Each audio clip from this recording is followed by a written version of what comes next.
Previously on Murder on Music Row. I think everybody was pretty afraid of what went on. I came to this town, I was just a naive kid, you know. I didn't know how any of this business worked, how things happened. The promoters were getting money to promote their record, and then they were requiring them to buy ads. Oh, that don't make any sense. That's total corruption.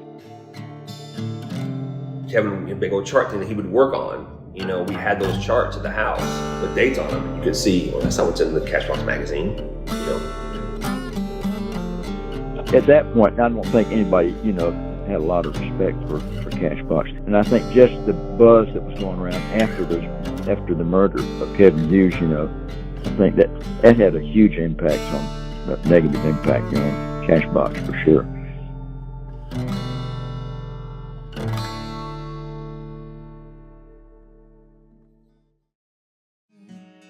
For the steel guitars no longer cry, and you can't hear fiddles play, with drums and rock and roll guitars turned all up in your face. The white hearse is parked at an odd angle.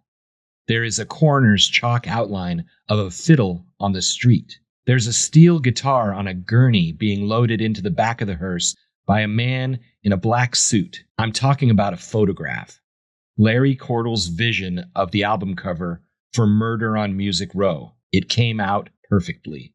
Just the way he wanted. Well, he didn't figure on one problem. In the background, there's a street sign that says 16th Avenue. Cordell had to have that sign in the photo for the album cover. It was his statement about the death of traditional country music on Music Row. The photo was shot at the corner of Horton and 16th Avenue South. It had to be that corner because of the street sign. It was the only 16th Avenue sign I could find.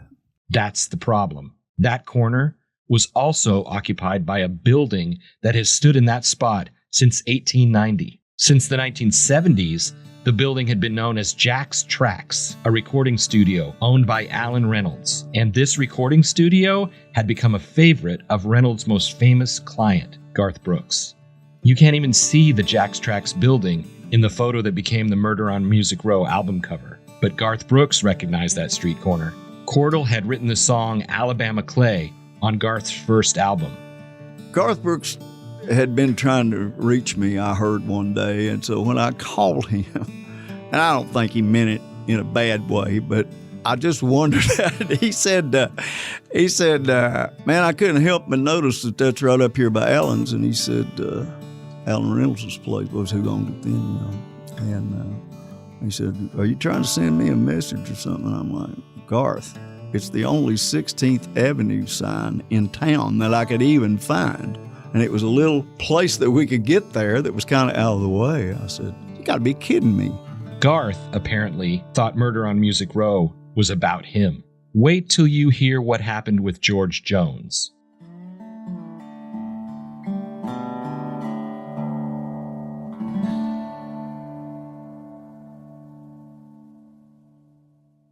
This is Murder on Music Row, an investigative podcast. I'm Keith Sharon. I work for the Tennessean in Nashville.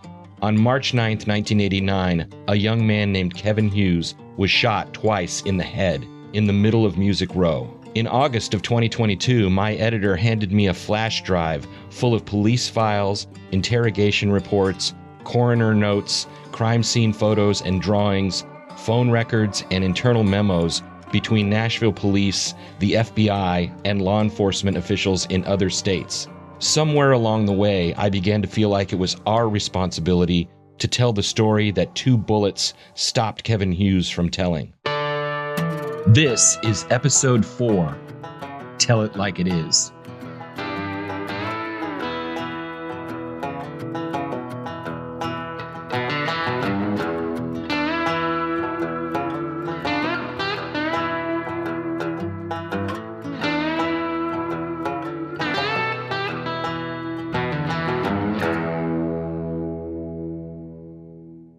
In the 1980s, it could be argued, Sammy Sadler got really close to country music success twice. The first time came when he wasn't singing. It happened when he was driving. The second time was really sad, a case of most unfortunate timing. More on that in just a little bit.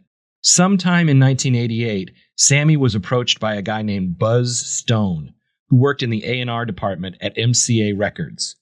Buzz needed a ride to see Steve Earle rehearse at SIR Studios. That's Studio Instrument Rentals in Nashville. Sammy jumped at the chance. Imagine the excitement the young singer had being in his truck with a major label A&R guy like Buzz Stone.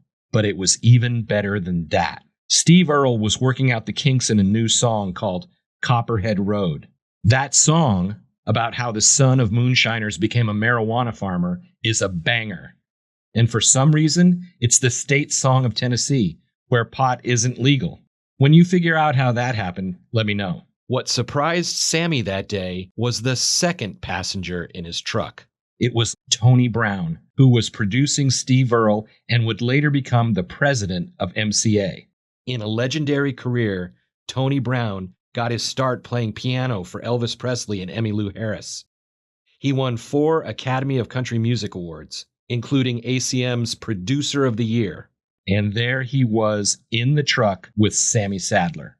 I remember when Steve told me he was going to write that song, then I remember us getting prepared. Because, all the Steve Earle albums I did, we rehearsed those before we cut them.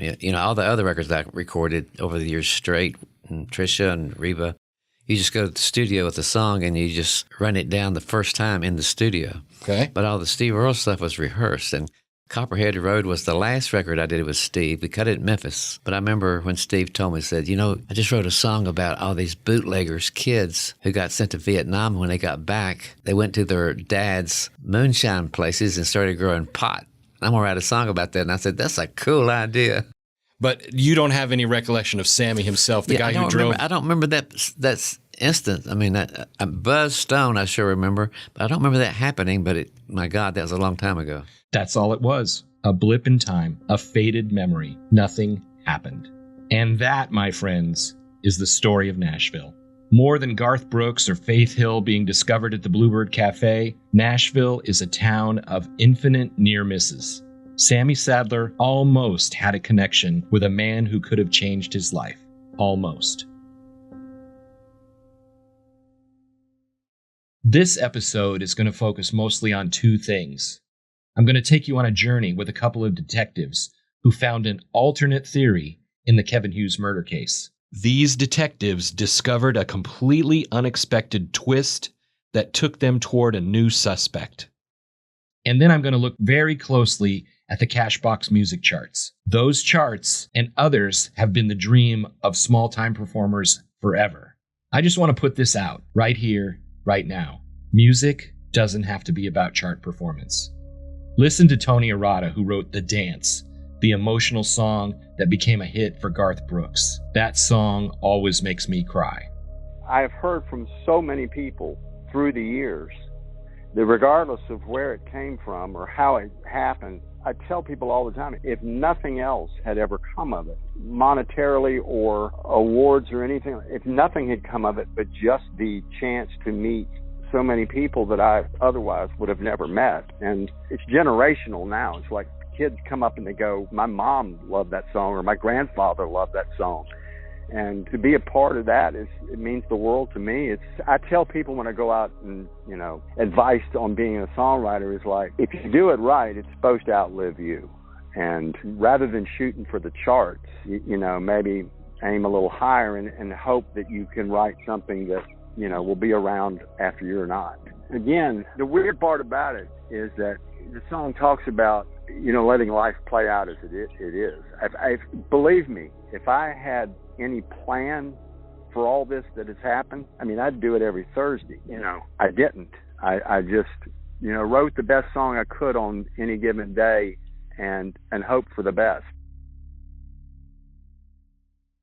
So let's talk a bit about how the police handled the murder of Kevin Hughes. There are some details I haven't got to yet. One involves the police perspective as they began to investigate. What kind of killing was this? Remember, as Detective Bill Pridemore told me, in almost 85% of the homicides in Nashville, the police immediately knew who the killer was. They were homicides connected to robberies, drug deals, and lovers' quarrels gone wrong. The other 15% were the whodunits, but they rarely involved the music industry. So in the days following March 9th, 1989, in the minds of the police, there was a good chance the murder of Kevin Hughes didn't have anything to do with music. At the murder scene, they found a blue snapback hat. On the front, the hat said, "World War II veteran and damn proud of it." A massive search was underway to find the manufacturer of that hat, which could lead to the seller, which could lead to the buyer. And inside that hat, they found a single black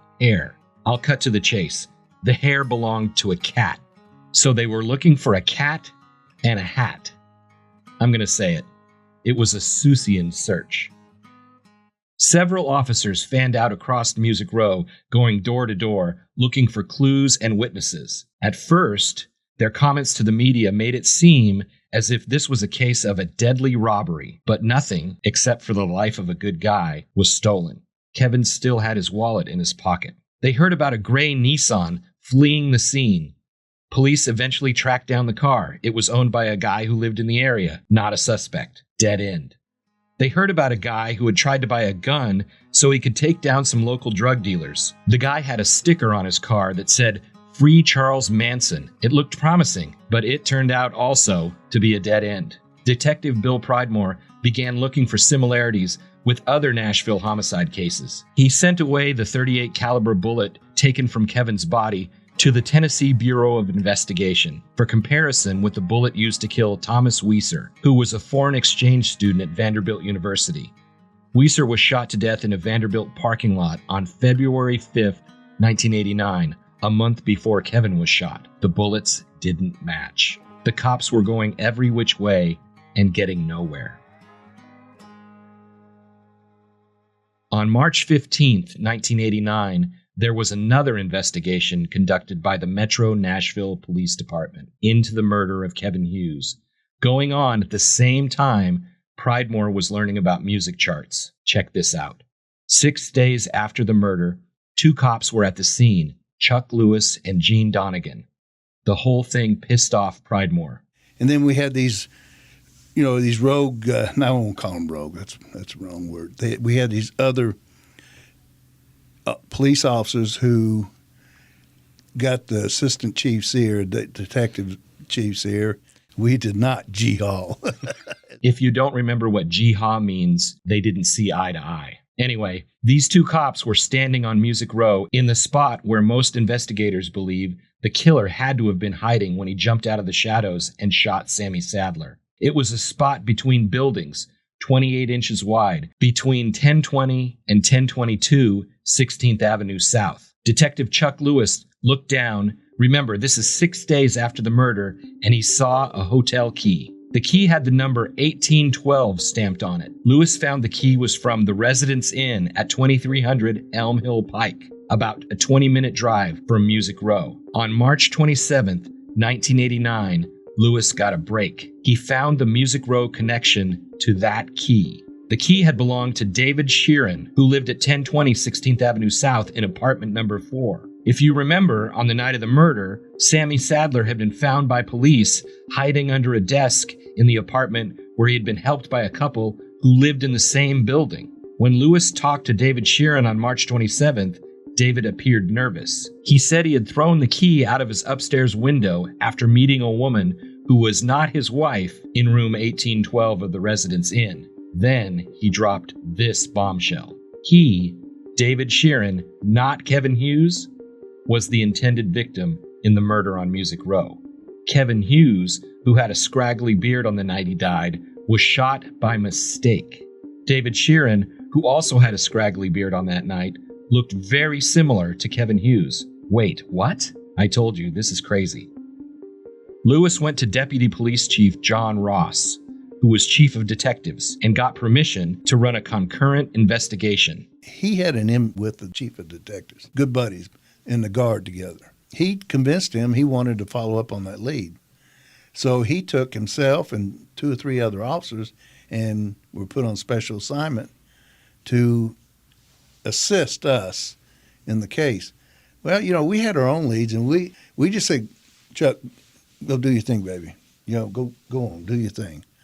And every day he had to come into the murder squad office and report in to us.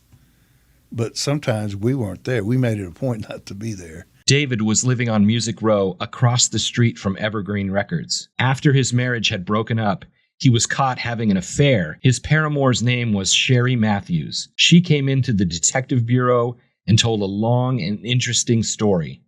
Sherry had known David in high school in the late 1960s, but they had gone their separate ways. Both of them had married other people. In 1987, David and Sherry, almost 20 years after high school, got to know each other again. A nosy neighbor saw Sherry meeting with David while her husband was out of town. The neighbor wrote a note to Sherry's husband, Ken Matthews, calling him the laughingstock of the neighborhood and ratting out his wife. By the early part of 1989, Ken Matthews was desperately trying to hang on to his marriage with Sherry. On February 26, 1989, 2 weeks before Kevin's murder, Sherry dropped off her lover David in the alley behind Evergreen Records. That's when an angry Ken Matthews hopped out of his car and threatened to kill David. Ken had been following them and threatening David for months before the murder. Sherry told Detective Lewis she dropped David off many times in the same spot, in the alley behind Evergreen Records. He would walk to his apartment through the Evergreen driveway in an attempt, unsuccessfully apparently, to avoid being seen by Ken Matthews. The deeper Detective Chuck Lewis looked into the background of Ken Matthews, the more interested he became. Lewis wrote up a summary report that begins this way, quote, Kenneth D. Matthews is the primary suspect in the murder of Kevin Wayne Hughes and the assault with the intent to commit murder of Sammy Sadler, unquote.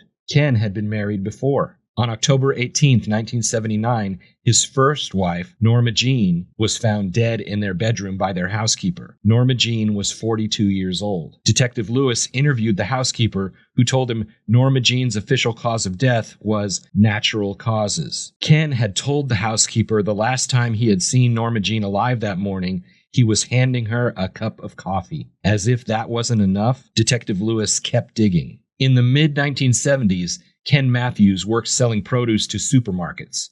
His partner was a man named Fred Jones. According to Ken's housekeeper, Jones was found dead, again, of natural causes. He was in his early 40s. Lewis's report made Ken Matthews look, at best, really bad. Then there was the day Kevin Hughes got shot. Here's Detective Lewis's account of March 9th, 1989. David Sheeran and Sherry Matthews met for dinner at the Kroger Superstore at the corner of Nolensville Road and Paragon Mills Road at 6:30 p.m. David was driving a rental car, a light blue Dodge Shadow, which is similar in size and color to Kevin Hughes' sky blue Pontiac Sunbird. About the same time, Ken Matthews made a credit card purchase at a gas station about a quarter mile away from where they were having dinner. The detective concluded Matthews was following his wife and her lover. This is where Lewis's narrative develops a few holes. There's no explanation for how, in the next 3 hours, Ken Matthews lost track of David Sheeran. But Lewis's theory was that a confused Matthews noticed what he thought was David's blue car at Captain D's on West End around 9:30 p.m. Why David would be going out to a second dinner that night? That was never answered. Lewis concluded that Ken mistakenly followed Kevin and Sammy, thinking they were David and David's brother, Joe. I know. The story starts to stretch. Kevin and Sammy stopped at Evergreen Records. Ken Matthews hid between the buildings in the exact spot where David Sheeran had dropped a Residence Inn room key. Ken Matthews watched Kevin and Sammy get in the car, and even though he was within feet of them, he still thought they were David and Joe. And in this alternative investigation, Chuck Lewis found two people who said Ken Matthews walked duck-footed. Remember, the killer ran from the scene with a strange gait. The Chuck Lewis theory, in which he cited 100 reasons why Ken Matthews killed Kevin Hughes, never went anywhere. Ken Matthews was questioned and passed a polygraph test. He was never arrested. He told police he was just an old man having trouble with his wife. More than a decade later, Chuck Lewis sent Bill Pridemore a note, basically saying he was wrong and I was right. I mean, this is a pretty good coincidence, right? A life-threatening love triangle was happening in literally the same spot at the same time as the murder on Music Row. Pridemore wanted to focus on the music. In Music City, it had to be about the music. This is the perfect point to drill down a little bit on Sammy Sadler's Nashville music career. It started with a demo tape in 1985, which his father paid for. Then, he agreed to make a series of singles with Evergreen Records. In 1985, however, he spent most of his time working in the Evergreen office, banging the phones every week, calling radio stations and Cashbox magazine to pitch Evergreen's singers and songs. One thing about this always struck me as odd. He called Cashbox all the time while Kevin was working there. It was Sammy's job to persuade the magazine to look favorably at Evergreen artists. And yet, he said he couldn't really remember any friendly conversations with Kevin. He said he might have got to know Kevin over the phone, but he wasn't sure. In 1985, 86, 87, and 88, it was the promoters' jobs to know these chart guys, but Sammy said he didn't know them. It was probably more than 150 weeks Kevin and Sammy worked on the same thing with the same people, Chuck Dixon and Tony D'Antonio. But it wasn't until the late summer of 1988 Sammy remembers having any kind of connection or relationship with Kevin Hughes. It started, Sammy said, a couple of months before Kevin took over as chart director. Cashbox wasn't a big operation in Nashville, just a couple of employees in the office at any given time. Maybe Kevin and Sammy didn't meet because the chart director and the singer trying to get on the charts were supposed to keep their distance. Maybe they were being ethical for a while, until they weren't. As I drill down a little bit on the music charts, it's important to know this. Almost everybody in Nashville knew about the corruption at Cashbox magazine. Keep that in mind. It was the job of thousands of people in Nashville to know every inch of radio airplay. They got weekly reports. They got other trade publications, and they knew every time songs were popping up on Cashbox charts unexpectedly without being played on the radio, and no one did anything about it. They knew people were arriving in their $100 cars only to be squeezed for everything they're worth and sent away crushed. That was the way some independent record promoters operated. Singers were swimming with sharks in chummy waters. Nobody dropped a dime on Cashbox magazine, and some promoters simply considered the corruption at Cashbox a cost of doing business to get their singers on the chart. With Billboard and Honest magazines, getting charted was much more unpredictable. Chuck Dixon and Cashbox were sure things. So let me repeat this. Everybody knew. Everybody, he said, except Sammy Sadler. In 1986, Sammy Sadler must have felt like his music career was finally getting started. In the October 4th, 1986 edition of Cashbox magazine, Sammy was mentioned in the category of Indie Feature Picks. His first single, You Don't Have to Be Lonely, was highlighted with these words, quote, "The vocals and instrumentation on this single sound like fresh morning dew. Very enjoyable," unquote. Tony D'Antonio was the Cashbox chart director at the time. Chuck Dixon, who was Tony's close buddy, was just beginning to assert control over the Cashbox charts. And Cashbox was as dirty as the muddy waters of the Cumberland River. Here's Lon Helton, 40 years in radio and charting records. By 89, it wasn't doing very well and had to figure out how to make some money. And one way to make money was by putting a song on a chart and having somebody buy an ad. You know, one of the parts of that whole ecosystem, and this has never proven to be true, and it still does not true today, but young artists and hopefuls believe if they can get their song on a minor chart that the industry will notice, oh, Sally is at number 48, number 45. Maybe she's getting action. Maybe we should sign her. Not unlike the viral stuff you're seeing today on TikTok and whatever. Oh, you're getting all these views on social media. Maybe we should sign them to a label, right? So people were trying to get noticed back then. And I'd like to, I can honestly say I've never, ever taken anything of value to put a song on a chart or to improve a song's chart number, ever in the 40 years I've been doing charts. But to compete, to make some money, that's what Cashbox was doing at the time. No matter how corrupt Cashbox was, the mention of Sammy's song had to be a highlight. Even more of a highlight was November 1st, 1986, when You Don't Have to Be Lonely debuted on the country singles chart at number 88. It was ahead of Dwight Yoakam, Mickey Gilley, and Roseanne Cash. I mean, there's so many people putting out records, just to be on the charts, I mean, it's thrilling to at least be on the charts, I read in court files Chuck Dixon liked to start singers at the bottom of the chart, then move them up as he bilked them for more money. I mean, I had no idea that it was corrupt. I never knew any of that I never knew how this business worked until this crime was solved. At this time in his career, Sammy was calling radio stations to promote himself and calling in radio airplay numbers to Cashbox. Sammy was a singer and a very low-paid music promoter. Evergreen's other promoter at the same time, Chuck Dixon. Did you know Chuck Dixon? I wouldn't even say casually, just brushed into him a time or two. There's that whole level of independent promotion that's always existed in this town. Some on the up and up, and some, not.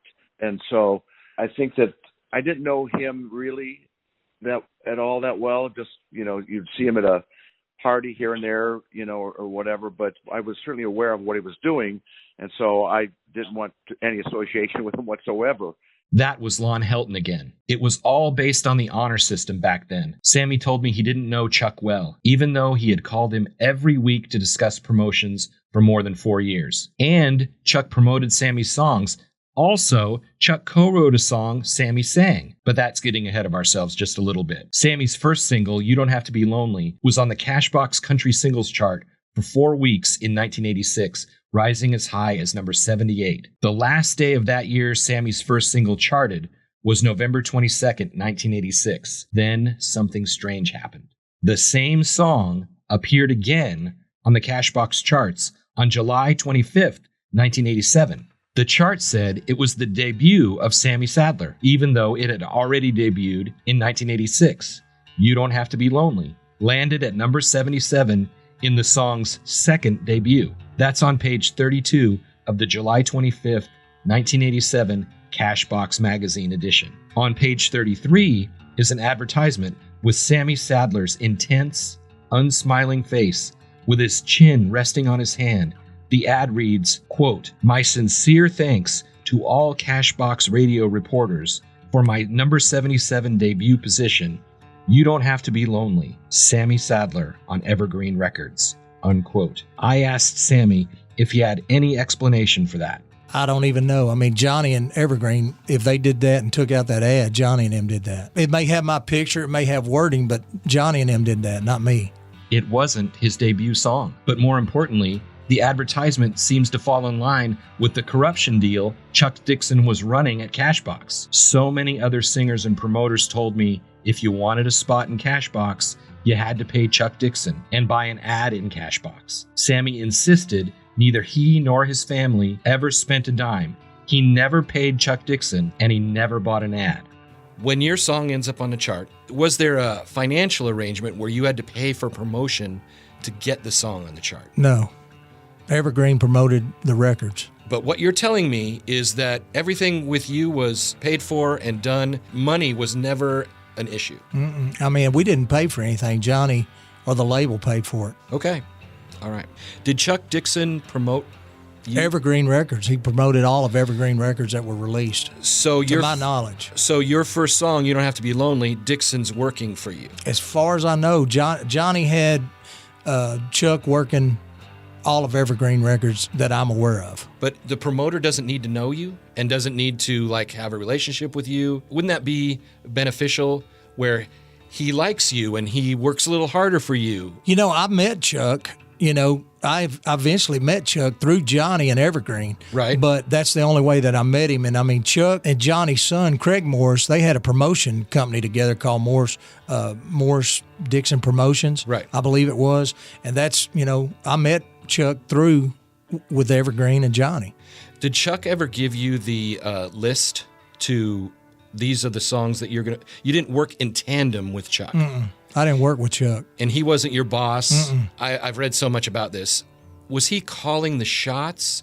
Was he making the decisions which records went to which stations and which records went to Cashbox? Was Chuck like the eye in the sky who was in control of this stuff? I didn't know any of that. They say that's what it was when this all came out. That's whenever I found out that they said that Chuck was controlling Cashbox. But you were in it. Like you were the only employee in the building doing the promotions. I was just promoting Evergreen's records.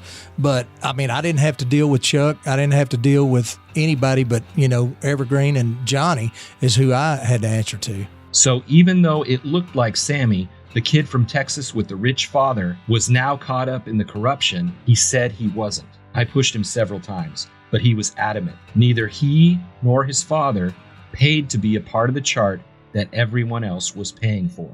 There's a question that keeps coming up in my mind. Why would Johnny Morris and Chuck Dixon keep paying for studio time, musicians, promotions, and chart positions if they were getting nothing in return?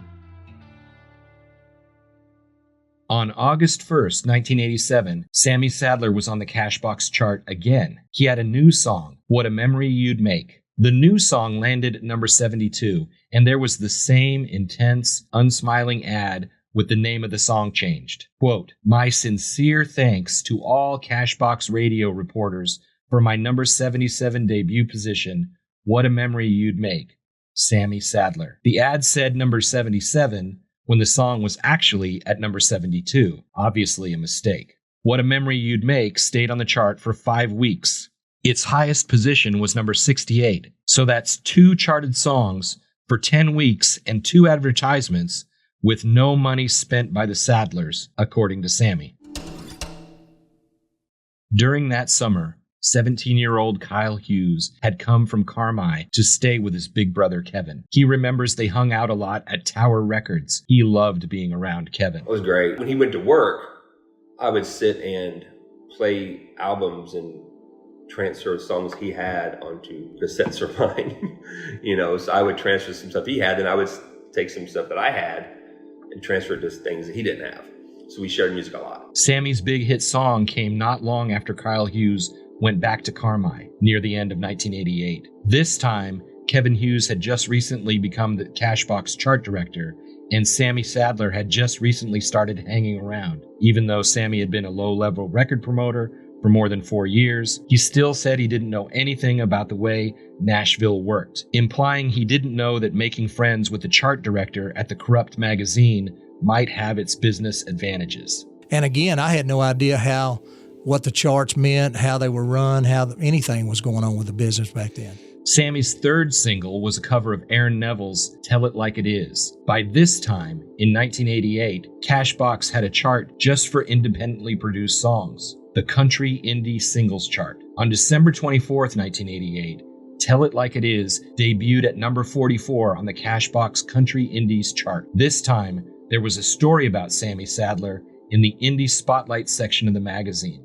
Quote, "Sammy Sadler asks a sincere request of his girl in this 50s era remake. Could this song's longevity be possibly because of its quest for honesty in relationships?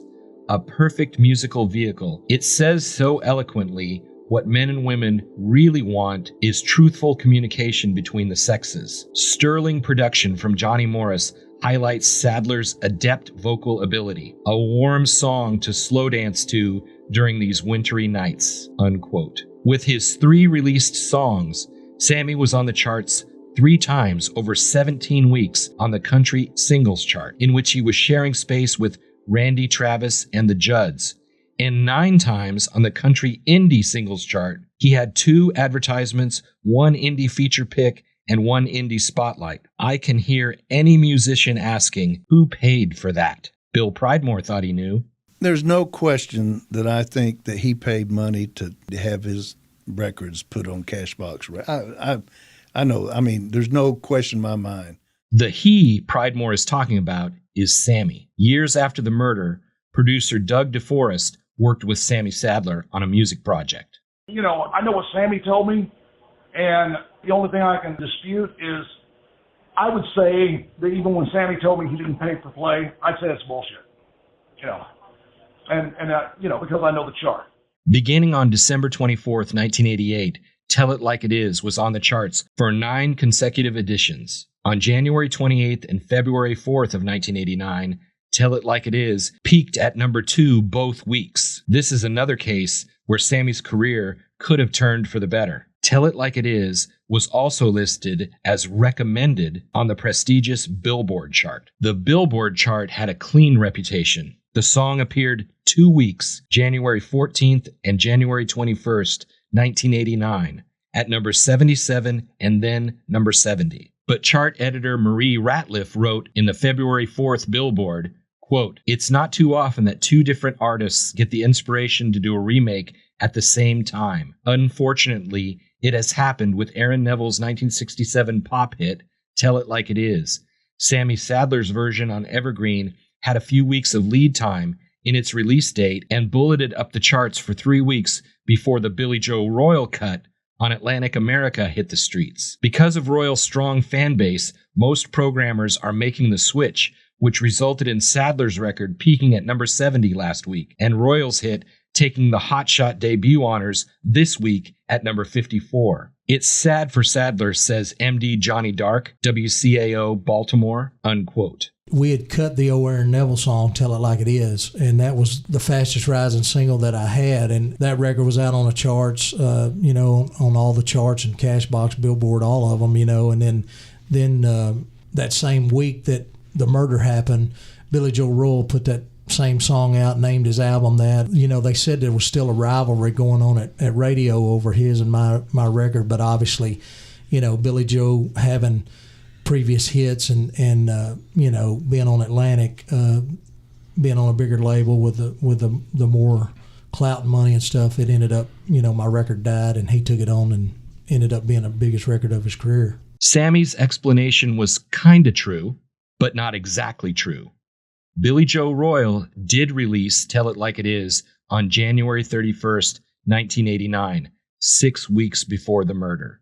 But Sammy's version of the song was in the top 10 3 times in the Cashbox Country Indie Singles Chart after Billy Joe Royal appeared. No matter, it must have been a crushing blow for Sammy's hopes. No doubt Billy Joe Royal's record cut into Sammy's chances for huge success. Here's something to think about. Sammy's version of Tell It Like It Is dropped out of Billboard immediately after Billy Joe Royal's song debuted. In Cashbox, however, Sammy stayed on the chart for 4 more weeks, but it wasn't Billy Joe Royal who took Sammy Sadler off the charts. It was Kevin Hughes.